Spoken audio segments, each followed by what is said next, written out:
നമസ്കാരം, കലാകൗമുദി ഓൺലൈനിലേക്ക് സ്വാഗതം. ശിഷ്യൻ ഇപ്പോൾ ഒരു വഴിക്കായി, ഇനി അടുത്തത് ഗുരുവാണ്.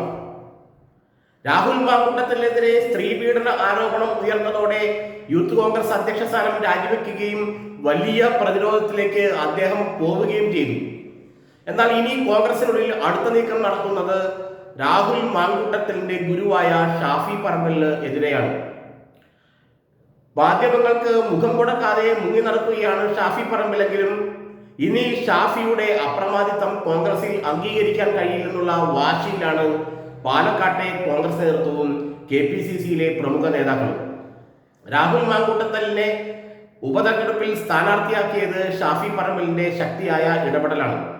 കെ മുരളീധരനെയോ VT ബലറാമിനെയോ ഉപതെരഞ്ഞെടുപ്പിൽ സ്ഥാനാർത്ഥിയാക്കണമെന്നായിരുന്നു ആദ്യം DCC നിർദ്ദേശിച്ചിരുന്നത്. എന്നാൽ അതിനെയൊക്കെ വെട്ടി മറികടന്നുകൊണ്ടാണ് രാഹുൽ മാങ്കൂട്ടത്തിലിനെ അവിടെ കൊണ്ടുവന്നത്. രാഹുലും ഷാഫിയും കൂടെ ചേർന്ന് കേരളത്തിലെ കോൺഗ്രസ് പാർട്ടിയെ പിടിച്ചെടുക്കുന്ന അവസ്ഥയിലേക്ക് കാര്യങ്ങൾ എത്തിയിരുന്നു.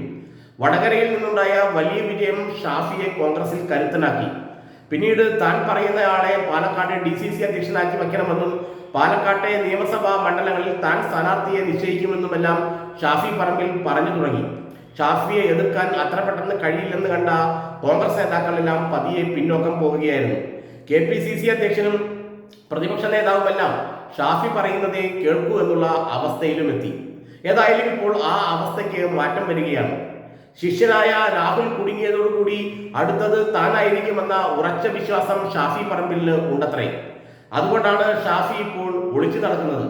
മാധ്യമങ്ങൾക്ക് മുന്നിൽ മുഖം തരാതെ ഡൽഹിയിൽ നിന്നും നേരെ ബീഹാറിലേക്ക് പോയി തിരിച്ച് ഡൽഹിയിൽ വന്നെങ്കിലും തന്റെ ക്വാർട്ടേഴ്സിൽ നിന്നും അദ്ദേഹം പുറത്തിറങ്ങുന്നില്ല എന്നാണ് കോൺഗ്രസ് നേതാക്കൾ പലരും പറയുന്നത്. ഇപ്പോൾ ഷാഫിയെ അടിക്കാൻ പറ്റിയ സന്ദർഭം ഇതാണെന്ന് പാലക്കാട്ടെ കോൺഗ്രസ് നേതാക്കൾ കരുതുന്നു. അതോടൊപ്പം തന്നെ ഷാഫി വിരുദ്ധരായ PC വിശ്വനാഥ്, ചാണ്ടി ഉമ്മൻ തുടങ്ങിയവർ അദ്ദേഹത്തിനെതിരെ ഒരുമിക്കുകയും ചെയ്യുന്നുണ്ട്. കാരണം ഇവരെല്ലാം നിഷ്പ്രഭമാക്കിക്കൊണ്ടാണ് ഷാഫി പറമ്പിൽ മുൻനിരയിലേക്ക് വന്നത്. അങ്ങനെ ഷാഫി പറമ്പിൽ രാഹുൽ മാങ്കൂട്ടത്തിനെയും തന്റെ സന്തത സഹചാരിയായി വളർത്തിയെടുത്തു.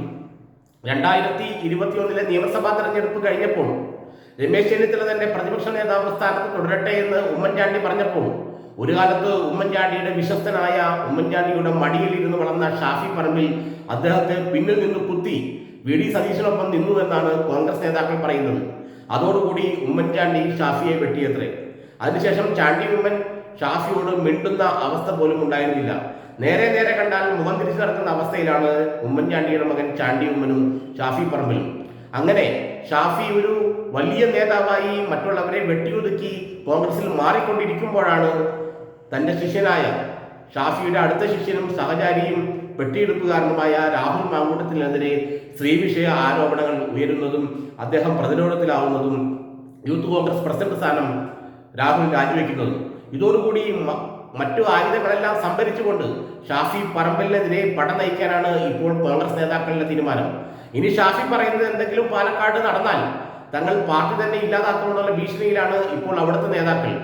ഇനി ഷാഫിയെ പാലക്കാട്ടേക്ക് അടുപ്പിക്കില്ലെന്നും ഷാഫി വടകര തന്നെ നിന്നാൽ മതിയെന്നും വരുന്ന നിയമസഭാ തെരഞ്ഞെടുപ്പിൽ രാഹുൽ മാങ്കൂട്ടത്തിനെ മാറ്റിക്കൊണ്ട് ഷാഫി അവിടെ സ്ഥാനാർത്ഥിയാവാൻ വന്നാൽ അവിടെ ചോരപ്പുഴ ഒഴുകുമെന്നാണ് കോൺഗ്രസ് നേതാക്കൾ പറയുന്നത്. ഏതായാലും ചെസ് നമ്പർ 2 എന്നത് ഇനി ഷാഫി പറമ്പിലാണ്. ഇനി വീഴാൻ പോകുന്നതും ഷാഫി തന്നെയാണെന്ന് കോൺഗ്രസ് നേതാക്കൾ പറയുന്നു. കാരണം രാഹുൽ മാങ്കൂട്ടത്തിലാൽ അപമാനിക്കപ്പെട്ട പെൺകുട്ടികളെല്ലാം ഷാഫി പറമ്പിലിന്റെ അടുത്ത് പരാതി പറഞ്ഞെങ്കിലും അദ്ദേഹം അത് കേൾക്കാൻ തയ്യാറായില്ലെന്ന് മാത്രമല്ല പരാതികൾക്ക് പുല്ലുവിലയാണ് നൽകിയതെന്ന് ആ പെൺകുട്ടികൾ തന്നെ പറയുന്നു. ഏതായാലും ശിഷ്യൻ വീണ സ്ഥിതിക്ക് അടുത്തത് ഇനി ഗുരു തന്നെയായിരിക്കുമെന്ന് കോൺഗ്രസ് നേതാക്കൾ ഉറപ്പിച്ചു പറയുന്നു.